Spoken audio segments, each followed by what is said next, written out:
మండలిలో చిత్రపటం పంచాయతీ పతాక స్థాయికి చేరుకుంది. గతంలో చంద్రబాబు షూ వేసుకుని వచ్చిన ఫోటోను వైసీపీ బయటపెట్టింది.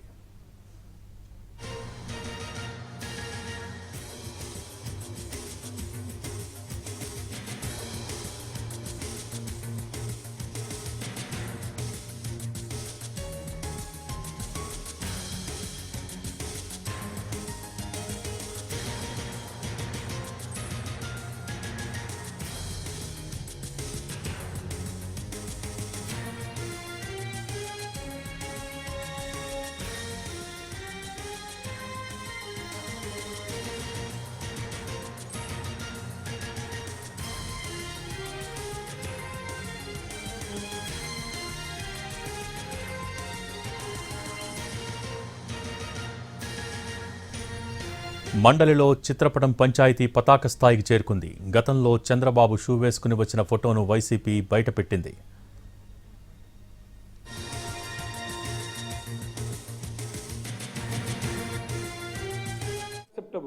కానీ ప్రత్యక్ష దైవంగా కొలిచేటువంటి వెంకటేశ్వర స్వామిని రాజకీయాల్లోకి రావడము అంటే మీకు మీ పార్టీ అధినాయకుడికి దేవుడి పట్ల ఏ రకమైన ఆలోచన ఉంది అనేటువంటిది ఇవాళ సమాజం ఆలోచించుకోవాల్సినటువంటి అవసరం ఉంది. ఈరోజు ప్రధానంగా వెంకటేశ్వర స్వామిని గత 2 నెలలుగా 3 నెలలుగా మీరు రాజకీయం కోసం వాడుతూనే ఉన్నారు. చాలా సంయమనంగా ఉంటున్నాం మా సైడ్ నుంచి. ఎందుకు అనంటే ఇది చర్చ స్వామి మీద జరగకూడదు, ఆ నేరస్తుల మీద జరగాలి. ఆ తప్పు చేసినటువంటి నేరస్తులు ఎవరైతే ఉన్నారో వాళ్ళ మీద జరగాలి. వాళ్ళు మీ పార్టీకి చెందినటువంటి వాళ్ళు, కొంతమంది అధికారులు, మీ వైవి సుబ్బారెడ్డి గారు కావచ్చు, ఇంకోరు వాళ్ళ మీద జరగాలి తప్ప స్వామి మీదనో స్వామి ప్రసాదం మీదనో జరగకూడదు అనేటువంటి ఆలోచనతో సంయమనంతో మేమందరం కూడా ఉంటే ప్రతిరోజు కూడా మీరు రెచ్చగొట్టే రకంగా ప్రవర్తిస్తూ ఈరోజు మీరు చేసినటువంటి చర్య అనేటువంటిది హిందూ సమాజాన్ని రెచ్చగొట్టేటువంటి చర్యగానే నేను భావిస్తున్నాను. ఏమైనా ఎత్తుగడలేచ్చు, దట్ ఈజ్ ఆల్ యాక్సెప్టబుల్. కానీ ప్రత్యక్ష దైవంగా కొలిచేటువంటి వెంకటేశ్వర స్వామిని రాజకీయాల్లోకి రావడము అంటే మీకు మీ పార్టీ అధినాయకుడికి దేవుడి పట్ల ఏ రకమైన ఆలోచన ఉంది అనేటువంటిది ఇవాళ సమాజం ఆలోచించుకోవాల్సినటువంటి అవసరం ఉంది. ఈరోజు ప్రధానంగా వెంకటేశ్వర స్వామిని గత 2 నెలలుగా 3 నెలలుగా మీరు రాజకీయం కోసం వాడుతూనే ఉన్నారు. చాలా సంయమనంగా ఉంటున్నాం మా సైడ్ నుంచి. ఎందుకు అనంటే ఇది చర్చ స్వామి మీద జరగకూడదు, ఆ నేరస్తుల మీద జరగాలి. ఆ తప్పు చేసినటువంటి నేరస్తులు ఎవరైతే ఉన్నారో వాళ్ళ మీద జరగాలి. వాళ్ళు మీ పార్టీకి చెందినటువంటి వాళ్ళు, కొంతమంది అధికారులు, మీ వైవి సుబ్బారెడ్డి గారు కావచ్చు, ఇంకోరు వాళ్ళ మీద జరగాలి తప్ప స్వామి మీదనో స్వామి ప్రసాదం మీదనో జరగకూడదు అనేటువంటి ఆలోచనతో సంయమనంతో మేమందరం కూడా ఉంటే ప్రతిరోజు కూడా మీరు రెచ్చగొట్టే రకంగా ప్రవర్తిస్తూ ఈరోజు మీరు చేసినటువంటి చర్య అనేటువంటిది హిందూ సమాజాన్ని రెచ్చగొట్టేటువంటి చర్యగానే నేను భావిస్తున్నాను. ఏమైనా ఎత్తుగడలేచ్చు, that is all acceptable. Table మీద కలెక్ట్ చేసి నేను పెట్టుకున్నాం. అవేమనంటే క్లిప్పింగ్ చూపెట్టమనండి. ఏ ఒక్క కాగితం కింద పడింది చూపెట్టమనండి. ఏ ఒక్కటి క్లిప్పింగ్ చూపెట్టమనండి. రమ్మనండి. వీడియోలు ఉంటాయి కదా, వాళ్ళదే కదా, కంట్రోల్ వాళ్ళదే కదా, చూపెట్టమనండి. అది కాక ఇంకో ఫోటో చూపెడతానండి. ఏదో వాళ్ళు తప్పు చేశారని మేము చేయడానికి మేము ప్రయత్నం చేయట్లే. మా తత్వం అది కాదు.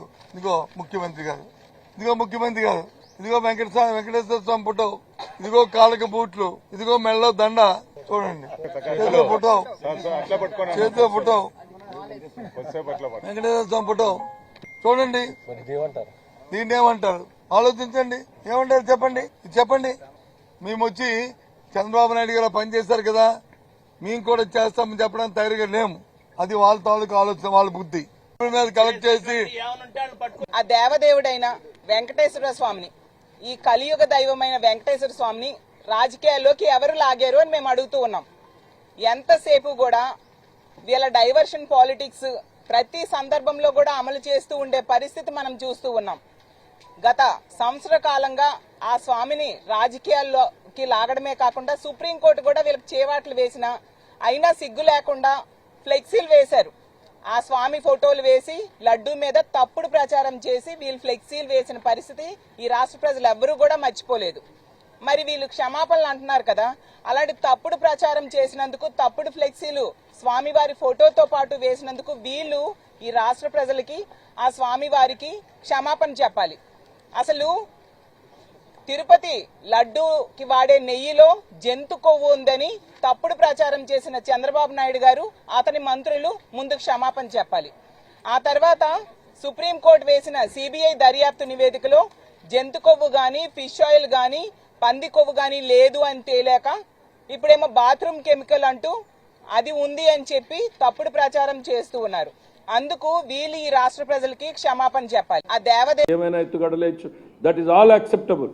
కానీ ప్రత్యక్ష దైవంగా కొలిచేటువంటి వెంకటేశ్వర స్వామిని రాజకీయాల్లోకి రావడము అని అంటే మీకు, మీ పార్టీకి, మీ పార్టీ అధినాయకుడికి దేవుడి పట్ల ఏ రకమైన ఆలోచన ఉంది అనేటువంటిది ఇవాళ సమాజం ఆలోచించుకోవాల్సినటువంటి అవసరం ఉంది. ఈరోజు ప్రధానంగా వెంకటేశ్వర స్వామిని గత 2 నెలలుగా 3 నెలలుగా మీరు రాజకీయం కోసం వాడుతూనే ఉన్నారు. చాలా సంయమనంగా ఉంటున్నాం మా సైడ్ నుంచి. ఎందుకు అనంటే ఇది చర్చ స్వామి మీద జరగకూడదు, ఆ నేరస్తుల మీద జరగాలి. ఆ